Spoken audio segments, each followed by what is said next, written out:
On parle donc avec vous, Pierre, du placement en garde à vue de Vincent Bolloré. On l'a appris ce matin.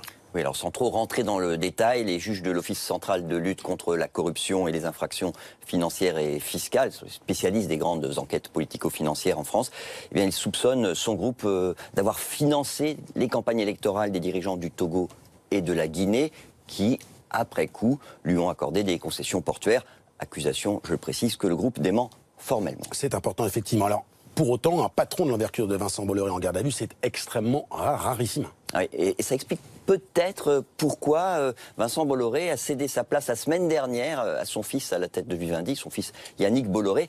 Voilà, Vincent Bolloré, c'est la 9e fortune de France. Son patrimoine, il est estimé à 6 milliards d'euros. Et il ne contrôle pas que Vivendi et Havas. Depuis qu'il a repris l'entreprise familiale en 1981, il a su en fait créer un empire. Alors, il est présent dans les batteries et les voitures électriques, Autolib. C'est Bolloré. Il est aussi un très gros acteur du papier, et notamment du papier à cigarettes, la marque OCB. Et puis, en Afrique, il est très très présent dans le rail, dans les infrastructures portuaires évidemment aussi. Et puis, Bolloré, on le sait moins, est également présent dans la finance. Mais c'est pas vraiment étonnant parce qu'en fait, Vincent Bolloré, son grand talent, c'est d'être un financier hors pair. Et il a aussi su entretenir des relations amicales avec des politiques, Vincent Bolloré, notamment avec Nicolas Sarkozy. Oui, on se souvient évidemment de l'invitation sur son yacht au lendemain de l'élection de Nicolas Sarkozy.